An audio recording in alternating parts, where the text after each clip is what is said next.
Hello అండి. నా పేరు వాసవి. నేను చదివి వినిపించే కథలు మీకు నచ్చితే లైక్ చేసి షేర్ చేస్తారు కదా. మీ అభిప్రాయాన్ని కామెంట్ రూపంలో తెలియజేయండి. ఎవరైనా కొత్తవారుంటే సబ్స్క్రైబ్ చేసి నన్ను ఎంకరేజ్ చేయండి. ఇక కథలోకి వెళదామా? అర్ధరాత్రి 1 గంటైనా తన భర్త సుధీర్ రాలేదని గేట్ బయటకొచ్చి ఎదురు చూస్తోంది సుప్రియ. అతనికి ఫోన్ చేస్తుంటే కలవడం లేదు. ఎప్పుడు సాయంత్రం 7 గంటలకు వచ్చే మనిషి ఇంకా రాలేదు. ఏంటా అని ఫోన్ చేస్తే స్విచ్ ఆఫ్ వచ్చింది. ఇక తప్పక భయం వేసి సుధీర్ కొలిక్కి ఫోన్ చేస్తే ఎప్పట్లానే ఆఫీస్ క్లోజింగ్ టైంకి బయలుదేరాడు, కంగారు పడద్దు, ఏమన్నా పనుండి ఆగిపోయాడేమో అని చెబితే ఇంకొంచెం సేపు ఎదురు చూద్దాం అని ఆగింది. అలా ఎదురు చూస్తూనే 12 అయింది. ఇంకా భయం. ఎక్కడికి వెళ్ళాలో తెలియక సతమతమవుతూ అలాగే సుధీర్ రాక్ కోసం ఎదురు చూస్తుంది. తనకేమీ కాకూడదు అని వేల దేవుళ్ళని ప్రార్థిస్తోంది. కళ్ళు మూసుకొని ఇంతలో తన మొహం మీద బైక్ లైట్ పడితే కళ్ళు తెరిచి చూసి ఆనందంగా ఏమండి అంటూ ఎదురెళ్ళింది. ఆ సమయంలో సుప్రియను అక్కడ చూడగానే షాక్ అయ్యి బైక్ ఆపి కిందకు దిగి చెంపపై గట్టిగా కొట్టాడు. బుద్ధుందా నీకు? ఈ టైంలో నువ్వు ఇక్కడ ఒంటరిగా ఎందుకున్నావు? అంటే మీరు రావడం ఆలస్యమైంది, పైగా ఎప్పుడు ఇంత లేట్ అవ్వలేదు, మీ మొబైల్ ఏమో స్విచ్ ఆఫ్ వస్తుంది, అందుకే మీకోసం ఎదురు చూస్తూ ఇక్కడే ఉన్నాను అంది. కళ్ళల్లో నీళ్లు జలజలా రాలుతుంటే. అయితే మటుకు వచ్చేస్తావా? నేను మగాణ్ణి, నాకేం కాదు, నువ్వు ఆడదానివి, ఇలా అర్ధరాత్రి బయట ఎంత ప్రమాదమో నీకు తెలుసా? పద లోపలికి అంటూ కసిరాడు. ఇద్దరు లోపలికొచ్చారు. ఏమన్నా తిన్నారా? తిన్నాను. అనుకోకుండా నా డిగ్రీ క్లాస్మేట్ వస్తే వాళ్ళతో డిన్నర్కి వెళ్ళాను. వాళ్ళతో మాట్లాడుతుంటే టైమే తెలియలేదు. నీకు ఇన్ఫామ్ చేద్దాం అనుకునేసరికి మొబైల్ స్విచ్ ఆఫ్ అయింది. ఇక నీ నెంబర్ నాకు గుర్తులేదు, అందుకే చేయలేదు. ఏం మాట్లాడలేదు సుప్రియ. ఏంటి నమ్మడం లేదా? అలా ఏం లేదు. తెలుసు, నాకు తెలుసు నువ్వు నమ్మవని. ఇదిగో మొబైల్ ఛార్జింగ్లో పెడుతున్నా, ఆన్ చేశాక వాళ్ళ నెంబర్కి ఫోన్ చేసి కన్ఫామ్ చేసుకో, మనశ్శాంతిగా ఉంటుంది. అయ్యో, నేను నమ్మనని మీరెందుకు అనుకుంటున్నారు? ఎందుకా? నా కొలీగ్స్లో 2 ఆడవాళ్ళని అనుమానించి అవమానించావుగా, అందుకు. మీకు చెప్పా కదండి, వాళ్ళు ఏమాత్రం పరిచయం లేని నాతో మన బెడ్రూమ్ విషయాలు అడిగితే అది ఫాస్ట్ కల్చర్ అని సరిపెట్టుకోవాలా నేను? మాట్లాడితే నోట్లో నుంచి అన్నీ వ్యంగ్యంగా మాట్లాడటమే నాకు నచ్చక అవాయిడ్ చేసినా నన్ను ఏదో ఒకటి అంటుంటే కొంచెం గట్టిగా సమాధానం చెప్పాను. అది కూడా తప్పు కాదు, నిన్ను చేసుకోవడమే నా తప్పు. ఏ ముహూర్తాన నీ మెళ్ళలో తాళి కట్టానో కానీ ఆ రోజు నుండి నరకం చూస్తున్నా. కాసేపు నీ ప్రేమతో, ఇంకాసేపు నీ పాసిటివ్నెస్తో నాకు ఊపిరాడనివ్వడం లేదు నువ్వు. నన్ను కాస్త ప్రశాంతంగా బతకనీ తల్లి అని దండం పెట్టాడు. సుధీర్ ప్రవర్తనతో సుప్రియ మనసు గాయపడింది. ఆ రోజు మొదలు సుప్రియ సుధీర్తో మాట్లాడటం తగ్గించేసింది. ఏదన్నా అవసరం వరకే మాట్లాడుతుంది. టైంకి అతనికి ఏం కావాలి అని సమకూర్చి పెట్టడం వరకే చేస్తుంది. అంతకుమించి మాటలు లేవు వాళ్ళ మధ్య. సుధీర్కి ఒక్కసారిగా స్వేచ్ఛ వచ్చినట్లుగా ఆనందపడ్డాడు. సుప్రియ మౌనాన్ని చూసి బాగానే కంట్రోల్లో పెట్టాను అని అనుకున్నాడు. పడక గదిలో వాళ్ళ మధ్య సాన్నిహిత్యం కూడా కరువైంది. సుధీర్ జీవితంలో తను కోల్పోయాననుకున్న సరదాలు, స్నేహితులు అందరూ తిరిగొచ్చారు. 2 నెలలు ఆనందంగా గడిచింది.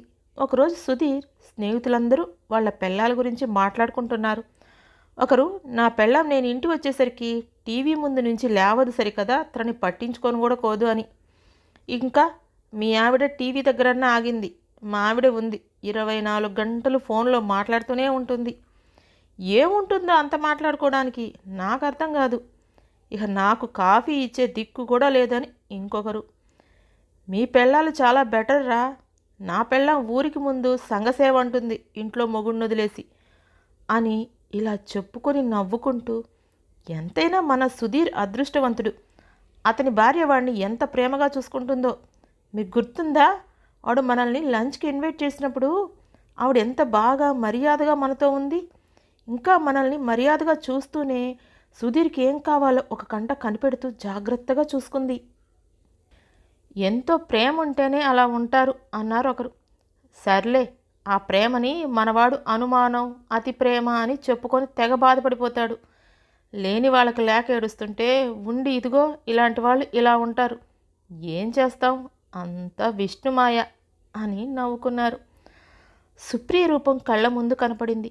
అంతే, ఆగకుండా తన కోసం ఇంటికి పరుగు పరుగున వెళ్ళాడు.